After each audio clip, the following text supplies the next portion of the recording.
Let's see, dark brown or black shoulder-length hair, medium build, dark eyes, mid to late 30s, 5'4" to 5'8" in height, I thought to myself as I filled out the questionnaire. A good sense of humor is a must, and intelligence is unquestionable. I laughed to myself at the pun I had just made. Must be proficient in a second language, preferably Spanish or Japanese, and a love of children was an important requirement. I looked over my answers to the application form and tweaked a few of them before hitting the submit button.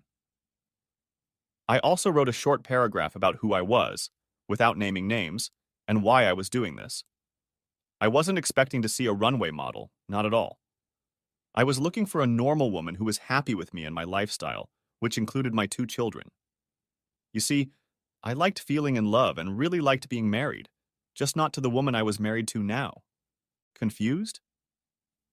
You wouldn't be confused if you were married to Heather. We've been married for 8 years and have no intention of entering our 9th. In retrospect, I probably shouldn't have married her. But heck, we had the same arguments even before we bonded, even though I thought she would eventually grow up and change. To my dismay, she never changed. Even after having 2 children and countless fights, she didn't see anything wrong with what she was doing. Heather would just say she was like that, with a light-hearted tone in her voice, and leave it at that. But not this time. She'd crossed the line too many times, and I'd had enough. We didn't get married after high school or even college. I wanted to go into business. I wanted to have a stable life before settling down. My 2 best friends in the world and I went into business together and spent 6 miserable years building our advertising business. We weren't huge, but we had a good client base and we grew every year. I had met Heather at a friend's party 2 years earlier when our business was in its 4th year and slowly but surely growing. She was blonde, tall, and very pretty. I'm not a troll, but I also don't have the looks that make women swoon. I think I look a little better than average, and if you didn't like me, well, that's your loss. I remember in college I once asked the most beautiful girl I'd ever seen to dance. I was a freshman, and 2 of my buddies dared me to ask her. She turned down 99% of the guys who asked her to dance and was just standing there with her group of friends, looking beautiful, when I approached her. "Do you want to dance?" I asked, knowing full well what she was going to say. She gave me a saintly look and said no better. "Thank God," I said loud enough for everyone to hear. "For a moment I thought you were going to say yes, and then I'd have to dance with you. I only asked you to be polite, because an arrogant, self-centered cunt like you probably doesn't dance often with her head shoved so far up her ass. But I decided to ask you anyway. But if you'll excuse me, I still need to take a piss," I said, stepping away from her and her stunned group. A few people started giggling. As you can see, I have no problem calling a spade a spade. I've never done that before, that is, until I met Heather. I guess I didn't notice what she was really like. And getting back to Heather, I will say that for some reason she decided to go out with me when I asked her to. I wasn't quite sure why, but I was happy nonetheless. I was always busy, so we didn't go out much. Plus, her dance card was often full. She was always friendly when we ran into each other, and after our 5th year, things got better, and my thoughts turned to women again. I had a few bucks in my pocket, and for the first time in a long time, I could show a woman a better time than just going to a movie and pizza afterwards. "Steve, what's up? Still burning the midnight oil?" greeted Heather, catching up with me at the mall. "There's still work to do, but we're starting to see the light at the end of the tunnel. How are you doing?" "Are you still working at that accounting firm?" 4 years next week," she said proudly. "Would you like to grab a bite to eat and catch up sometime?" "Sure, that would be great." "Why don't I look at my schedule and give you a call?" I told her, surprised as hell. "Great, I look forward to your call soon." She even smiled broadly. "Well, I should get going. I have an appointment with my hairdresser, and I don't want to be late." She waved goodbye and was gone in less than 2 minutes. I won't bore you with the details of my subsequent dates and feeble attempts to woo Heather. I'll just say that I tried my best and had some success.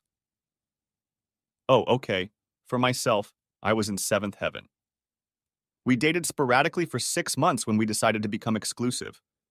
We had accomplished a lot physically, but she said she wasn't going to go all the way with me until she was ready. It was the 4th month of our exclusive relationship, and I decided to go all out. On Saturday, I took her to a fancy restaurant, took her for a carriage ride around the lake, and finally went to a nice dance club. It wasn't the kind of club where all the teenagers congregate, but a more mature and upscale club. It was crowded, and there was no way I could catch the waitress's eye. Sit down. Why don't I sneak over to the bar and get us something to drink? I'll be right back. I turned around and started making my way through the crowd. It took me all of 10 minutes, but when I got back to our table, I noticed she wasn't there. Maybe she went to the ladies' room, I thought as I sat down and waited for her. At 5 feet 8 inches tall and a full head of blonde hair, she wasn't hard to spot, especially on the dance floor. I couldn't believe my eyes and stood up so I could see better. Yes, it was Heather with some very tall guy. They were dancing to a salsa-style song and she looked beautiful, but too close to him for my comfort. When the dance ended and the slow song started, I figured she'd go back to the table, but when they pressed up against each other, my stomach churned. It had taken me 3 months to get that close to her. If the music hadn't stopped, I'd be ready to walk over and stop her myself by now. She came back to our table with a wide smile on her face. "You're back," she said, picking up her margarita. "It's hot outside," she fanned herself with one hand while sipping her drink with the other. "I needed this," she said, finally putting the glass down. When another guy came up and asked her to dance, she was about to get up and leave with him when I spoke up. "If you ditch me again and dance with him, you'll find your own way home tonight." "Steve, it's just a dance."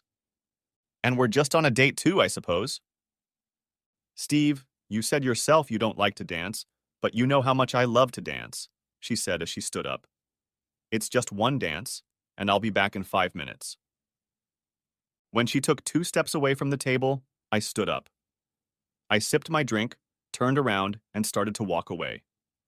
I heard people calling my name, and when I reached the door, I knew she was coming right behind me. I gave the valet my ticket and waited. "Steve, what the hell are you doing?" "Leaving. What does it look like I'm doing?" "You were just going to leave me here without saying a word?" "Heather, I told you that if you left me one more time, I would leave and you still left with that guy." "Steve, it was just a dance. What's the big deal?" "Seems like nothing much since you're so worried," I said as my car pulled up. "Steve, hold on. I'll get my purse and wrap up." "I have a better idea. Why don't you stay and dance with every Tom, Dick, and Harry? That way you won't have to worry about me being bored while you're on the dance floor." I got in the car. "Don't call me! I'll call you!" I shouted through the window to a now pissed-off Heather. I pulled away, feeling like Paul Newman in Cool Hand Luke. "We have a failure to communicate here." I remember him saying it out the window before he was shot. And Heather and I had exactly that. She never called me, and I never called her. I was seeing other people, and though I missed her like hell, I wasn't going to be taken advantage of or neglected. If she asked me first, I probably wouldn't mind her dancing a couple fast songs with someone else, but never, I repeat, never a slow song. There was no way in the world I would let anyone that close to my supposed girlfriend. Sandy and I were having dinner at Tony's restaurant. It was our second date when I heard a familiar voice behind me. I didn't even have to turn around to realize who it was. "Good evening, Heather," I said, without even looking at her.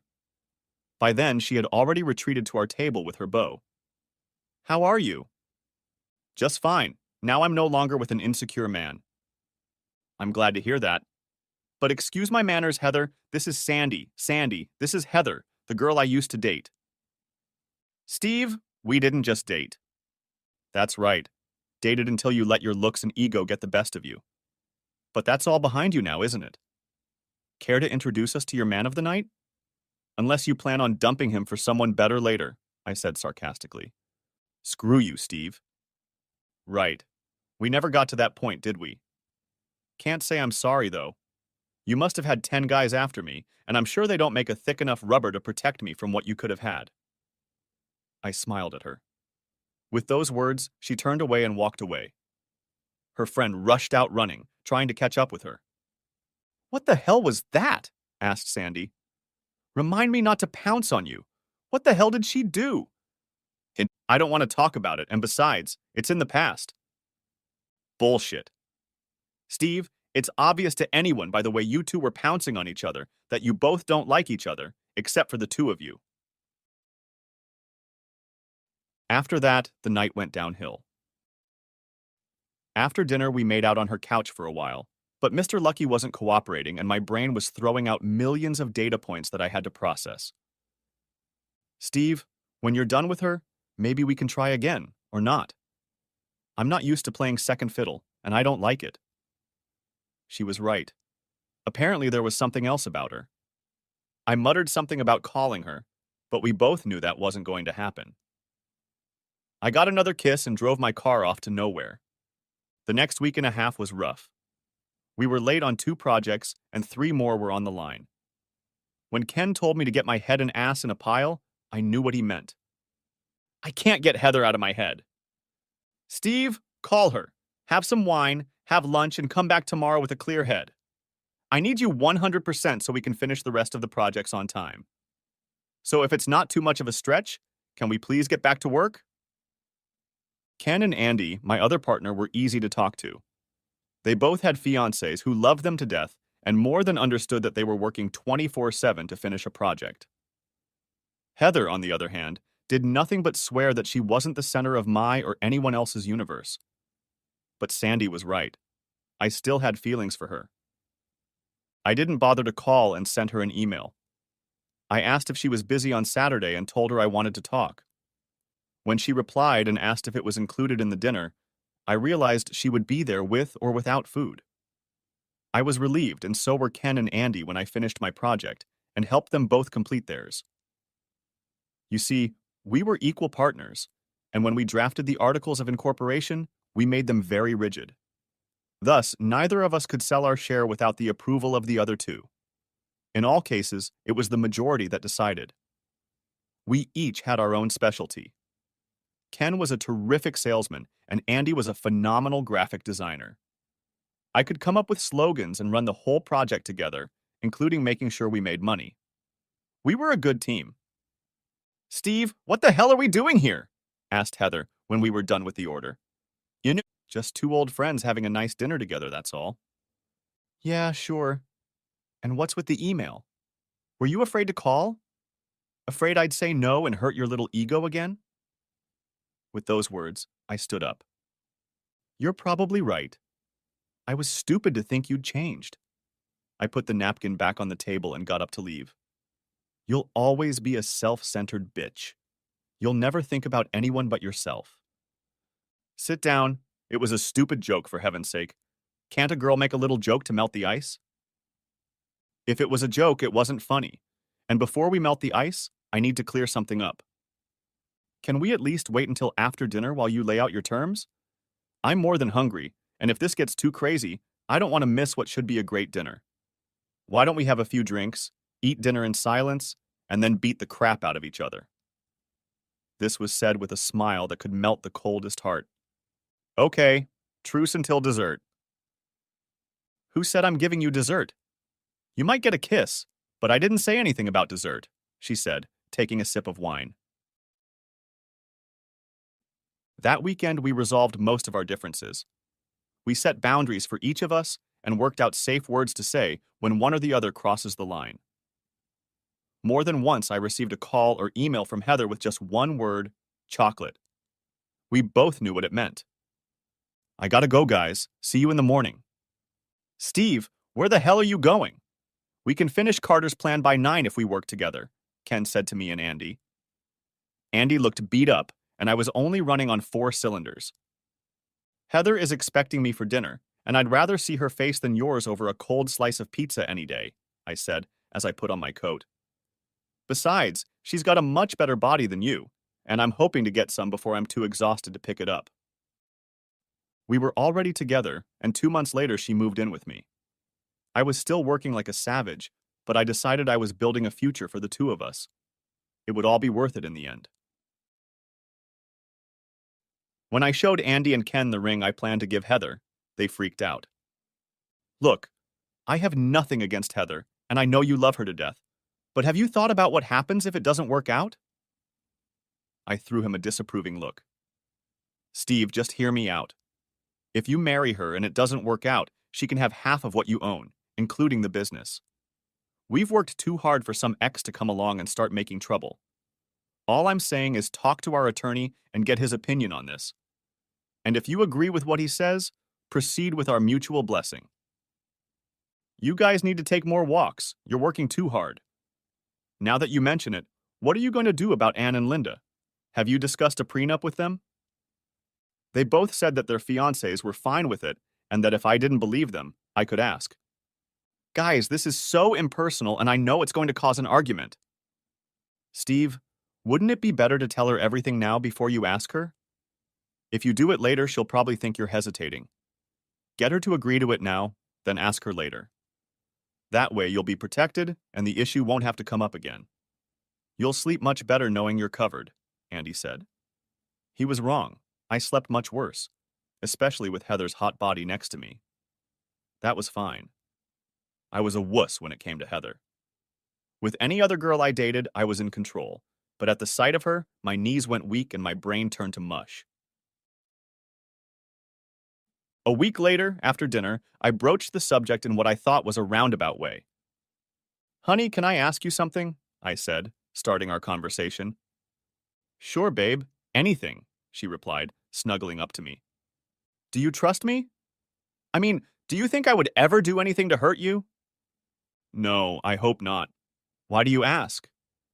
You haven't done anything stupid, have you? Now she sat up and looked at me. No, I didn't do anything. I was just thinking about us and our future, that's all. Honey, I think about us every day and how happy I am. You know I've worked hard to grow my business. I look at it as my nest egg, for our future. You work too hard, and your partners don't appreciate all you do for them, she replied, making it even harder for me to ask. We each have our own expertise, and we work together to get the job done. It's always been that way. But when we formed the company, we put in bylaws that will prevent anyone else from owning shares in the company. That way, only the three of us will own the company. What if one of you wants out or dies? Then the other two will buy the third person's share in the company, and it will stay with the original owners. Steve, what does that have to do with us? Well, I'm just getting to that, I said in a half-whisper as sweat began to roll down my neck and the sides of my face. You don't mind signing a prenup? Hesitantly, I said, expecting an explosion. So, you're asking me to marry you, right? And you want me to give up my rights to anything and everything so that when you get sick of me, you can toss me to the curb like a piece of trash. That's about as far as it goes. Heather rose from the bed, and even in the dim light of the room, I could see how flushed her face was. I had just started counting down from 5 when she exploded. You pathetic piece of shit! Who the hell do you think you are? Look, honey, let me explain, I tried to say before she shot up, stabbed me, and hung me from the ceiling fan. The last thing I saw was her walking out the door, which flew off its hinges when she slammed it shut. It wasn't a good thing. She disappeared for 3 days. I tried calling her at work, but she wouldn't take my calls. Thanks, guys, I said to my partners after the second day. Heather dumped me because I brought up that damn prenup, and now she won't even talk to me. Is there anything else you want me to tell her? I'm sure you two can think of a few more things to make her even more pissed off at me, if that's possible. Steve, I'm sorry, but how would you feel if she left you and you lost half of what you'd worked so hard to build? I probably knew they were right, but that didn't make it any easier. When I got home that night, she was already waiting for me. Do I look like some money-hungry bitch to you? You think I'm only with you because of your damn money? Do you think? She shouted accusingly. Baby, I'm sorry about the other night, and no, I don't think that. It's just, if we got together and it didn't work out, I started to say before she stopped me again. So it gives you everything and me nothing. Is that what you're asking? You can go out and be promiscuous and leave me out in the cold if I complain? Heather, I would never cheat on you. Oh, now I get it. You think I'm the one who's going to cheat. That's the thing. At least I'm glad I found out ahead of time what you really think of me. You really are a miserable worm, aren't you? With those words, she turned her back to me. Now I was getting angry. Okay, Miss High and Mighty, what do you want to include? I want to protect my business interests and everything I've built up to this point. But if you have something to offer, now is the time to speak up. She stopped and turned to him. How about you cheat on me? What if in 10 years you want to replace me with a newer model? What would happen then? Well, we can put something in the contract for that case, if you're afraid I'll do something like that. I hate it as much as you do, but if it's laid out in black and white, at least we'll know the consequences if one of us decides to go astray. In other words, you don't think it's going to work out? Is that what you're trying to tell me? Heather, that's not what I'm trying to say. I love you to death, and we may never need this, but it will cover both of us if it does. So if you cheat on me, I can have whatever I want? And the same goes for me if you cheat. She paused, and I could see the wheels turning in her head. I don't like it, but I understand the thinking behind it. It's like we're drawing up an impersonal prenup, Clause 4, Condition 3 and all that. Well, at least one good thing came out of it all, she winked at me. What the hell was that? I asked. Hey. At least I now know for sure that you want to marry me. And frowning, she smiled. Steve, I know you'll never try to trick me, at least outside of the bedroom. So if I have to sign some ridiculous prenup to get you forever, then so be it. Let's just get this over with, and we can go back to the way things were before you chickened out. I'm not chickening out, I said in a serious voice. Whatever you say, she grinned. Taking my hand, she led me back to our bedroom. We need to put the last 3 days behind us, and I only know one way to start the healing process. The next day, I was late for work. It took a few weeks to work out the exact wording. My business and home were off limits, but anything further was fair game. It came down to the fact that if we decided to split, it would be 60-40, with me getting 60% since I made the most money. However, if one of us cheated, the guilty party would get a maximum of $25,000, and the rest would go to the offending party. The most detailed was what was considered cheating. The definition covered not only the physical act, but also the emotional dishonoring and dishonoring of the other party. I expanded the definition to include the impact it could have on my business. All in all, it was detailed, thorough, and best of all, finalized. We both signed it. After the document was notarized, the attorney kept a copy and put a copy in our safe deposit box, and I hoped it would be forgotten. That night, we went out to dinner to celebrate. I felt like a huge weight had been lifted off my shoulders. I sat there and just stared at her, thinking about how much I loved her and how close I was to losing her. Happy? I asked. Very, she said, reaching for my hands. You know I love you, don't you? And you know I'm totally in love with you too? I replied as our eyes made love to each other. Let's skip dinner and go home.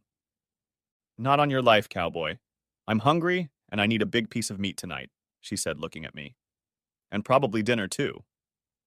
What would you say if I asked you to marry me? You already proposed to me, don't you remember? I thought it was a settled matter now, after our talk about the marriage contract. But I never said those words. All right, Steve, let's hear them.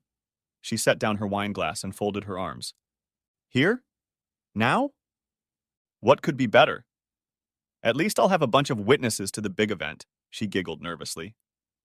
I knew she was just teasing me, knowing I would never do that in a public place like a crowded restaurant.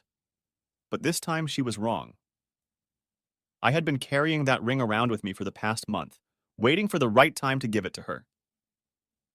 I stood up, walked over to her, and lifted her to her feet.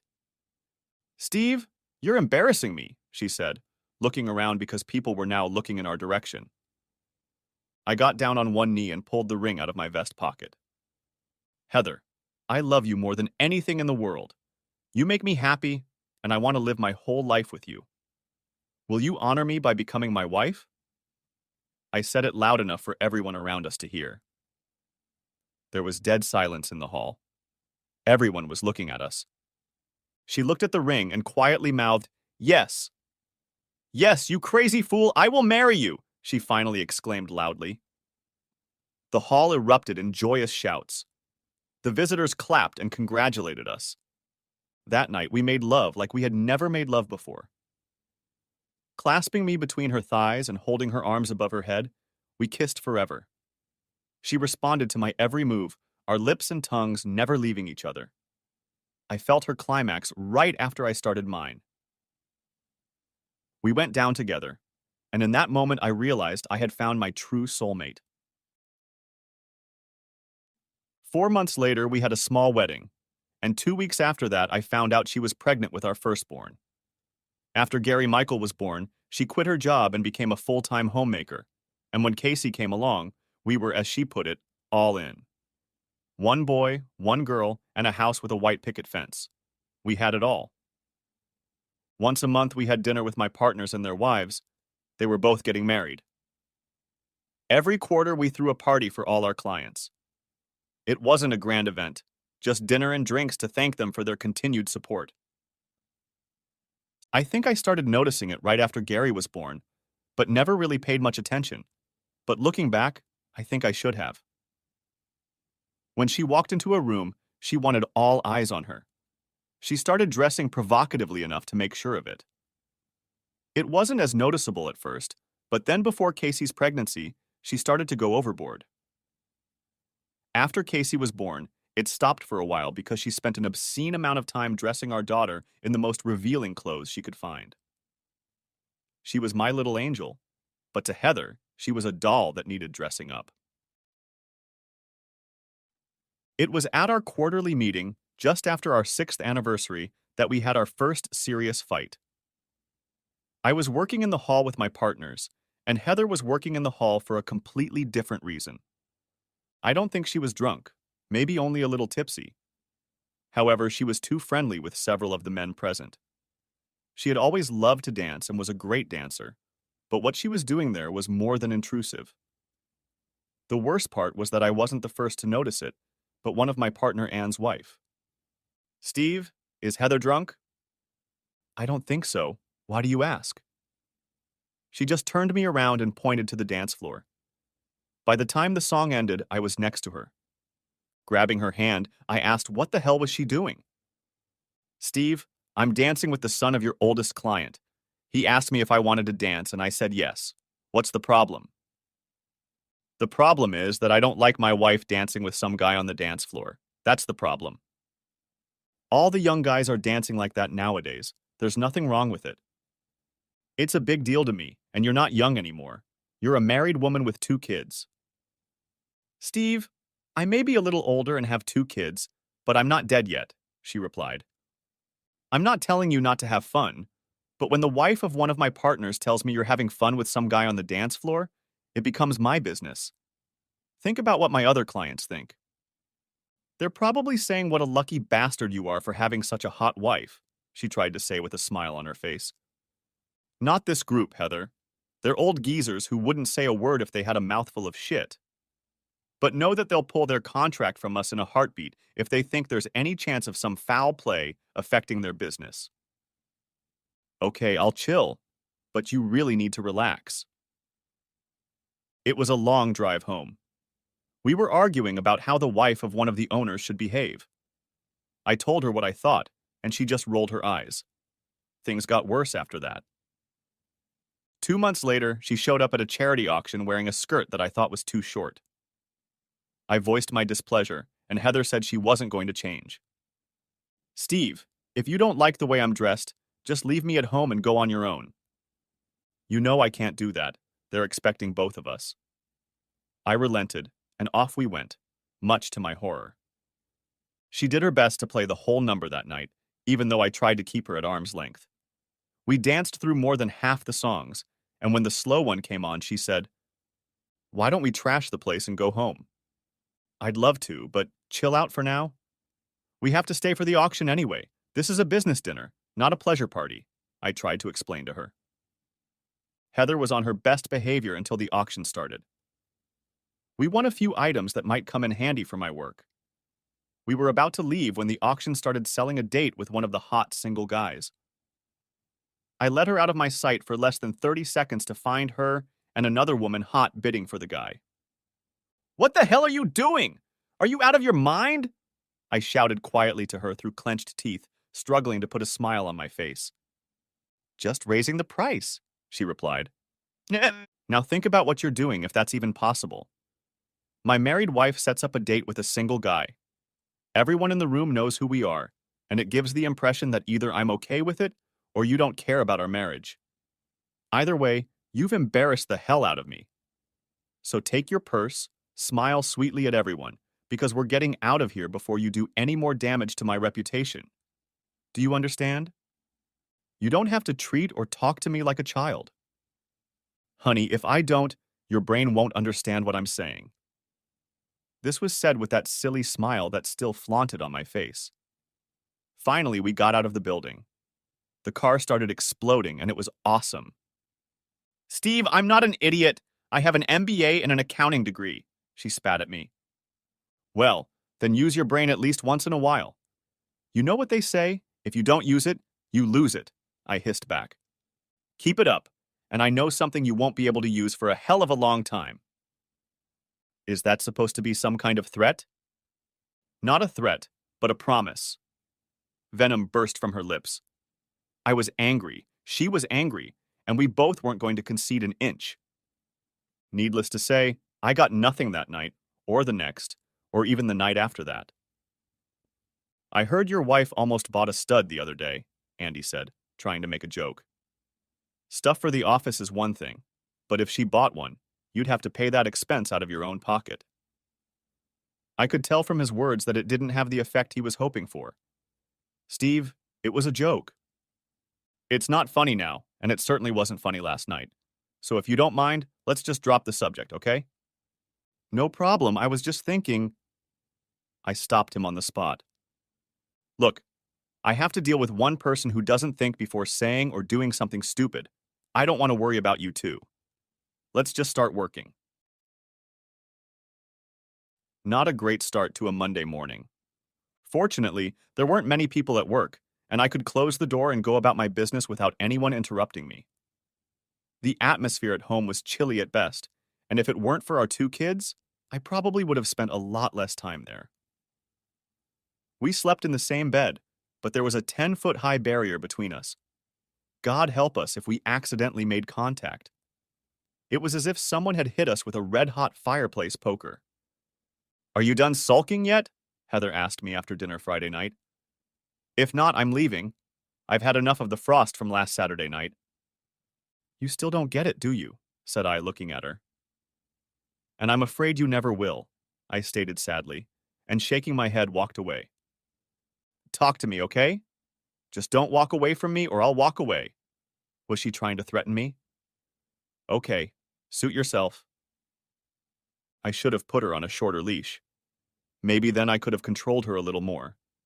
No, that would never work, at least not with her. I'm leaving. Don't wait up. She came out in a short black leather skirt that hid nothing and a white bustier with a slit up to her navel.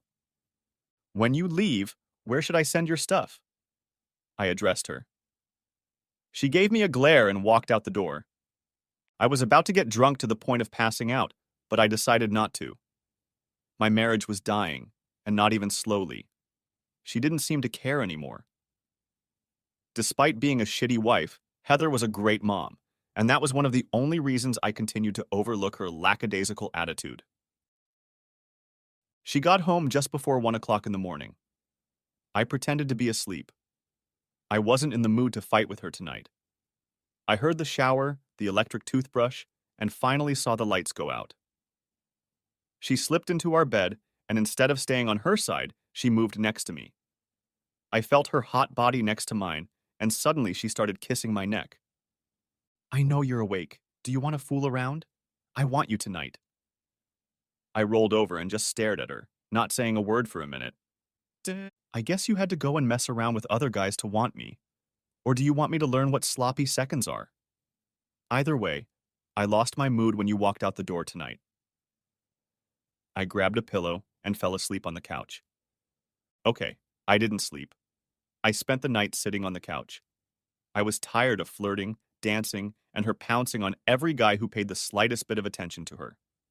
I was jealous to the point of insanity, but my possessive nature had gone away years ago. She was my wife, no one else's. She had married me, which meant she was mine and I was hers. I didn't trust her anymore, of course. If she acted like this when I was around, I couldn't even imagine how she acted when I wasn't around. The thought was too frightening, and I felt sad at the thought that I might soon be starting a new chapter in my life. Around 7 in the morning, I looked up and saw her. She was in her robe, leaning against the door jamb and crossing her arms in front of her. We need to talk. I didn't do anything with anyone last night. I had a few drinks, danced with a few guys, and came home, that's all. I didn't kiss anyone, let anyone fondle me, or go to bed with anyone. You have to believe me. I could see she was begging for help. Why should I believe you? I see how you act with our friends. I can't imagine what you do with strangers. I just don't want to fight about it anymore. You live your life, and I'll live mine. We'll meet occasionally at the center, and life will go on. That way I won't have to worry about you embarrassing me anymore. You're giving up on us? From our marriage, she shouted. What marriage? I've felt more like your overseer than your husband for too long. It's like a father trying to preserve his daughter's virginity. He does his best, but in the end it's up to the daughter to decide whether to keep it or give it away. You gave away our marriage. Steve, you're an asshole. I didn't give anything away. That's right. You didn't give it away. You made me pay over and over again with the self-respect and love I once had for you, but no more. I have nothing more to give. Ted, let's go upstairs and I'll make you feel good like I used to. You still can't hear me, can you? I've had enough. It's over. She got angry, said something under her breath, and walked away. I thought I could live together, but separate from her for the sake of our children. But I was wrong. She did everything she could to get me interested in her, and although my body almost betrayed me a couple times, my mind held firm. I never told her about the Sunday block party, but somehow she found out. I was looking forward to a nice quiet evening among old friends. It hadn't been easy the last few times, but tonight I wouldn't have to keep one eye on Heather and the other on the guests. Is your wife coming tonight? Asked Ken as we leaned against the bar. No, I haven't said a word to her about it. Well, I guess there won't be any excitement then, he joked, trying to lighten my mood, but he failed miserably.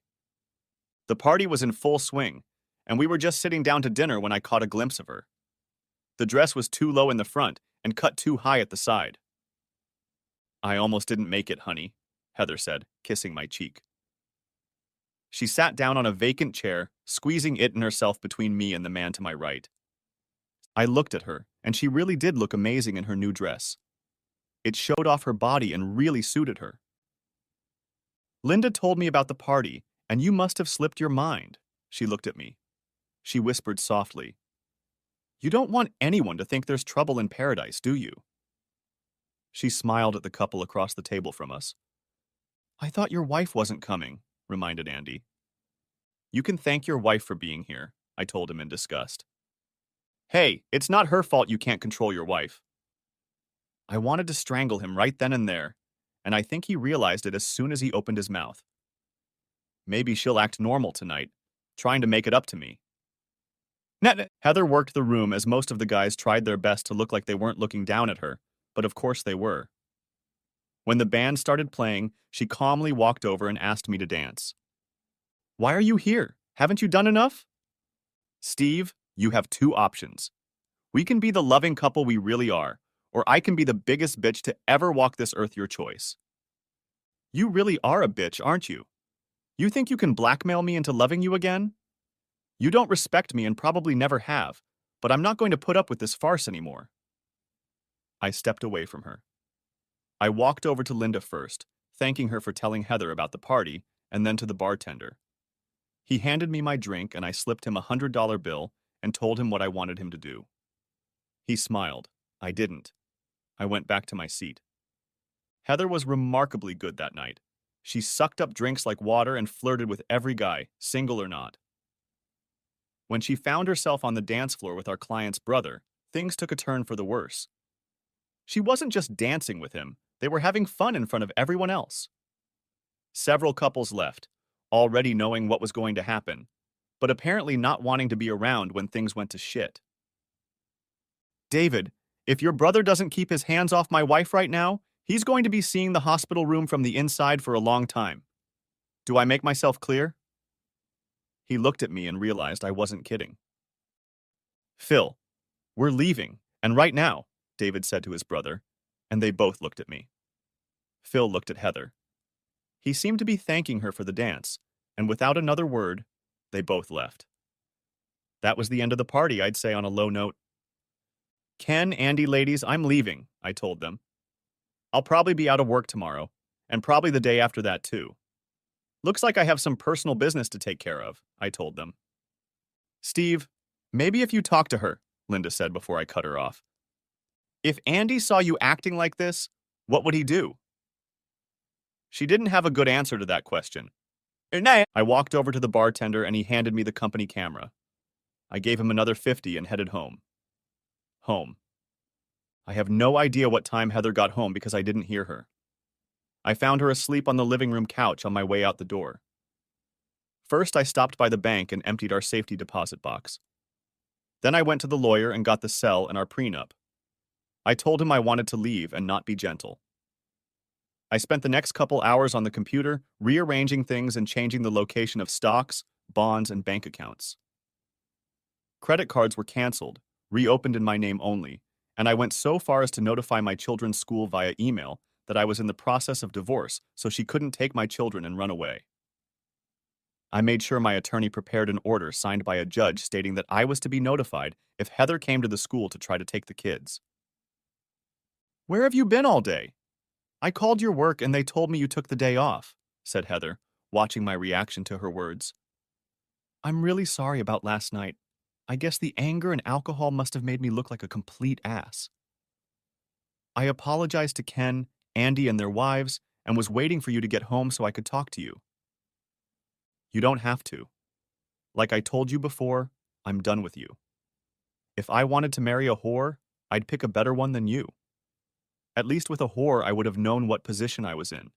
And with you, I never realized anything until last night. I had my suspicions, but I never knew what a conniving bitch you could be. Thanks for finally putting it all out in the open. Steve, that's not what you meant. I'm sorry, we can get past this, I know. I just shook my head. Here's a check for $10,000 for legal advice. You'll be handed it in on Thursday, and you'll know that all of our old accounts and credit cards are now closed. You can stay in the house, just stay away from me. According to our prenup, we will share custody of the kids, and since I had this house before I met you, they will stay here, at least for now. Let's try to make this as civilized as possible, if not better than our kids. Don't even think you can take them and leave. I have a signed court order that says I must be notified immediately if you try to take the kids out of school for any reason. When you get a lawyer, I will send him a copy of our prenup. I wish I could say this is just business, but it's not. It's personal to me now. So if you'll excuse me, I have to tell our children that we're getting divorced and make it as easy as possible for them. I stepped away from a stunned Heather. She had hired a good lawyer, thinking she would get a lot of money from me. When he saw the agreement, the testimonies of people at various parties, and the tape of her demonstration at the Sunday party he came to see her meet Jesus, she was not happy.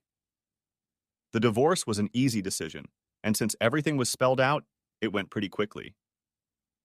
I don't know if she hated me to the core, but she must have because my lawyer was tough. Heather ended up in a one-bedroom apartment with her jewelry, clothes, car, and a bunch of change that wouldn't last forever. I let her see the kids in the house, but made sure I was always around. She eventually found a part-time accounting job and, I realized, was freelancing part-time. For the next 3 months, I felt pretty good. My kids were with me because Heather couldn't afford to support them. She saw them a couple times a week. She was even allowed to visit them on weekends at her apartment. I tried to stay out of her way when she went to pick them up. I didn't have to see her unless I wanted to, and I didn't want to. I didn't go on dates if for no other reason. We were busy and starting to hit our stride. And then it dawned on me. No, I'm not putting up with this, I yelled to the two of them. Why the hell would I put up with something like that? You know what she's like. Look, Anne says she needs the money after your divorce, and this way we don't have to worry about anything or do anything for our meetings. She'll organize everything, send out the invitations, take care of the food and drinks. All we'll have to do is just show up there and enjoy ourselves. Come on, it'll be a win-win situation. I objected, but I was supported. I wasn't going to go, but it wouldn't be right from a business standpoint. So I relented and went. Good evening, Steve. Heather, I nodded, confirming her words. I've got everything under control. Enjoy yourself and pretend I'm not here. Yeah, right? Looks like I was wrong. Everything went great, and it was probably the best party we've ever thrown. That's what our clients told us. We got new business, and Ken and Andy were sure it was because of the party. We need to hold them every 2 months and open it up to potential clients. We can have a meeting room, they tried to assure me. That way, we can get even more business. I was against it, but they changed my mind the second time. I didn't like where this was going. So the parties under Heather's leadership continued and got bigger and bigger. She became the hostess and now interacted openly with our guests. She became more than friendly with a few of our clients, and if I didn't know better, I would have sworn there was something going on behind the scenes. When Heather started inviting women over to hand out treats, I got a twitch. They looked and acted like highly paid call girls. When one or two started disappearing with the customers upstairs, I tried to put a stop to it. Guys, are we running a brothel? You might get a client or two, but our old clients aren't going to stick around and wait for something to happen. They need to think about their reputations.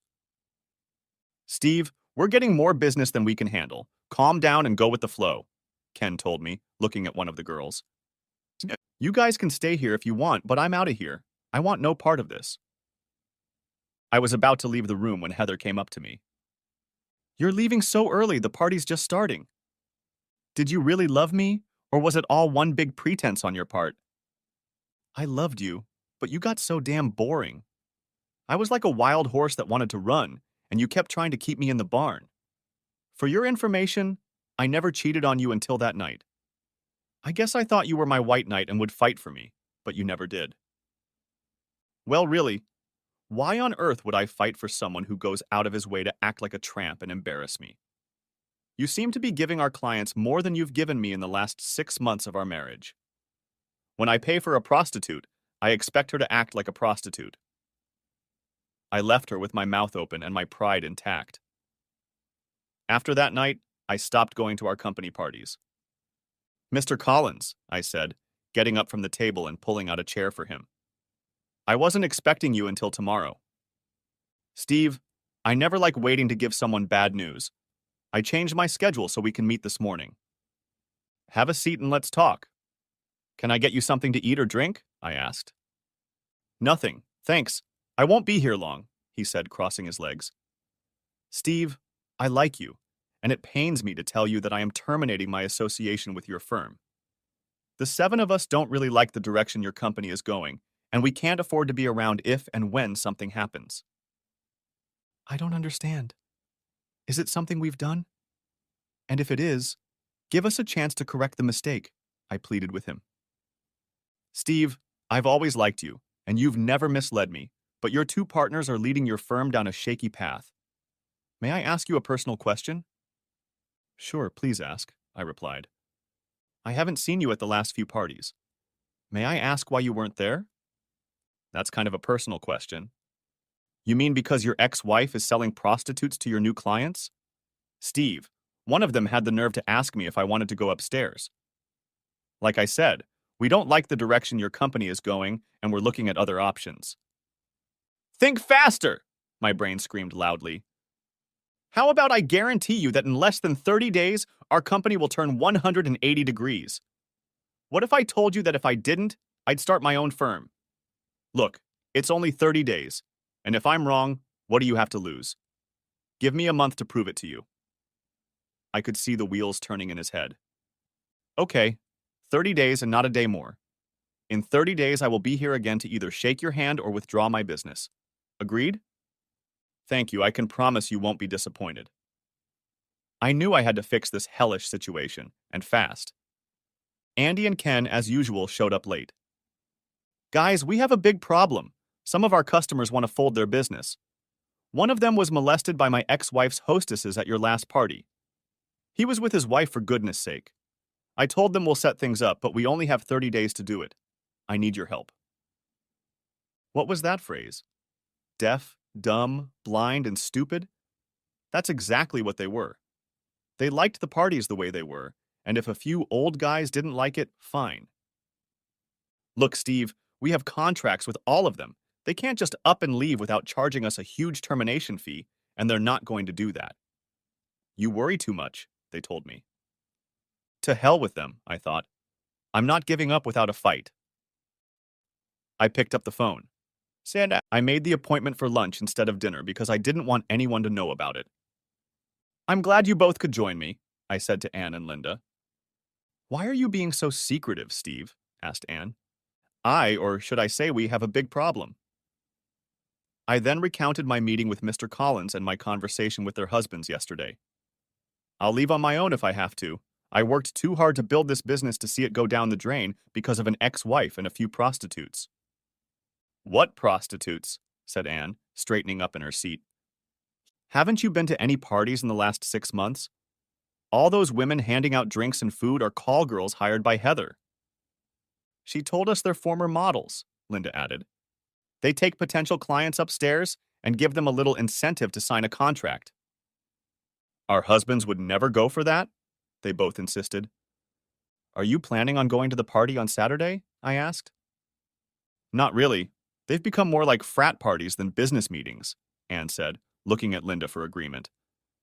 Now for a really personal question. When you both signed the prenuptial agreements, were they the same as Heather and me? Steve, after we saw what Heather signed, we told our husbands that there was no way in hell we would sign such a contract, and we didn't. I was stunned. You didn't sign anything? Just the marriage certificate, Linda replied with a smile. My thoughts were racing at 1,000,000 miles an hour. Can we meet Sunday at my house, say 10:30? Why? Asked Anne. I want to show you what really happens at these parties.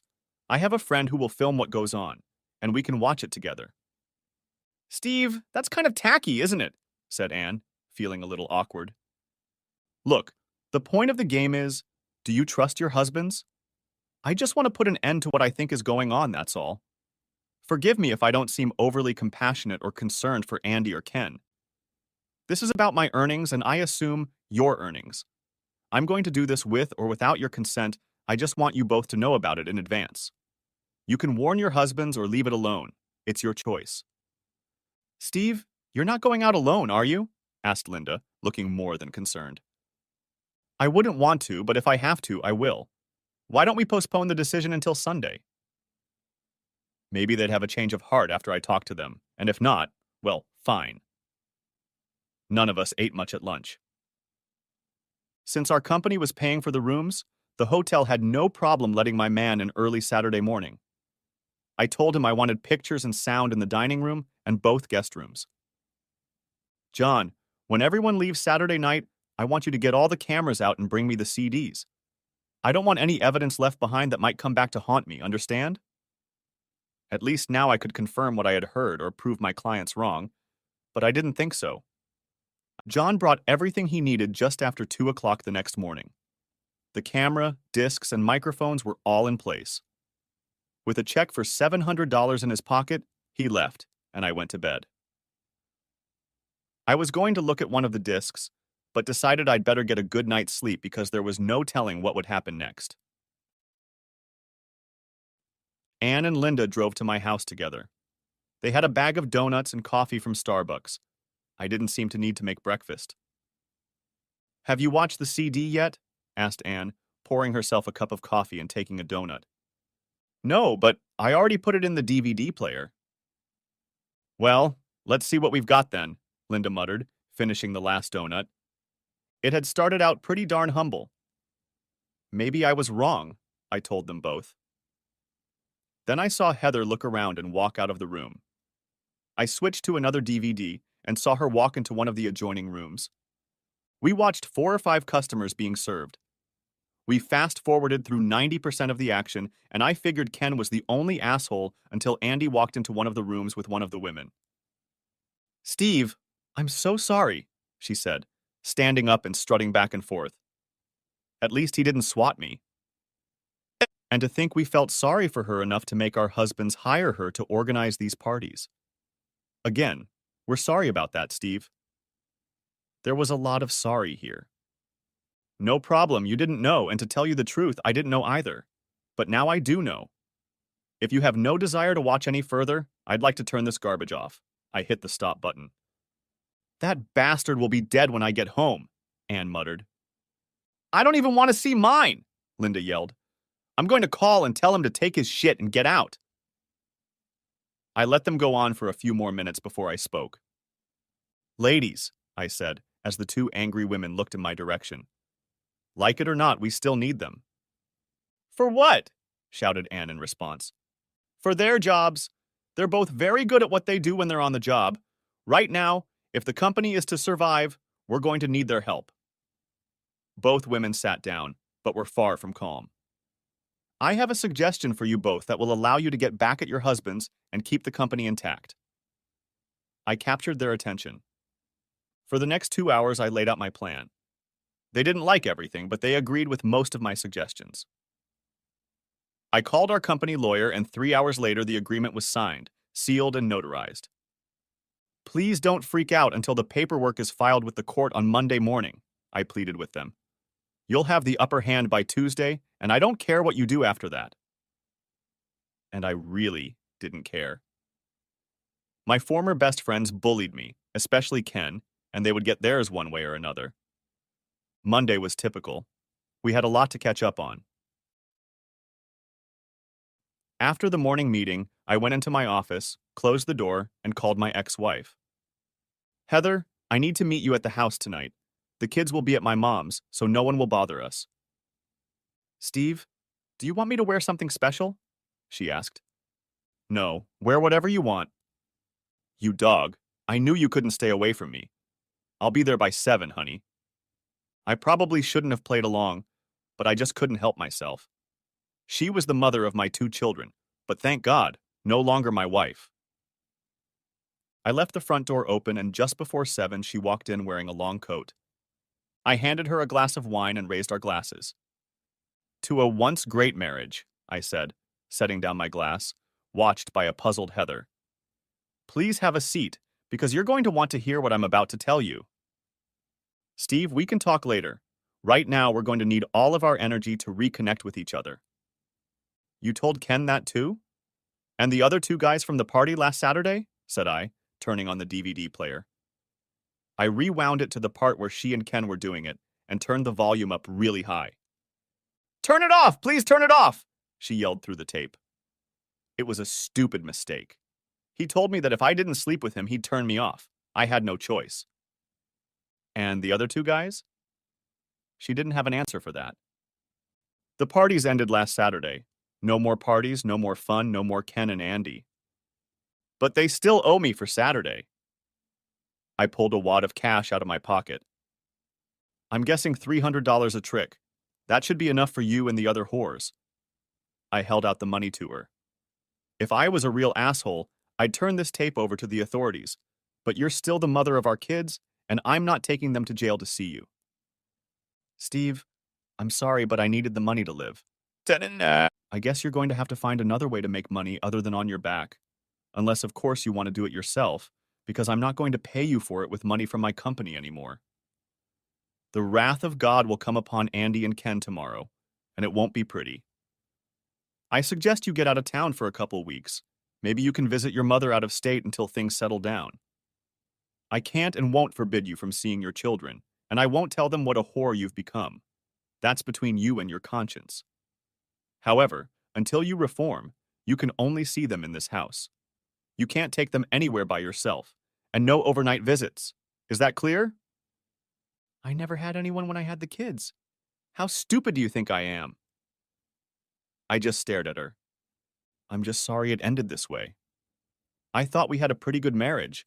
But apparently you wanted more than I was willing to give. For a minute, I thought she was going to beg us again to try again, and if I hadn't seen the tape, I might have considered it. But not now. Hell, there was no way I was going back to her. We talked, made plans for the future, and after an hour she left. She kissed me on the cheek and told me that if I ever needed stress relief, to call her. That didn't happen while I had two beautiful hands.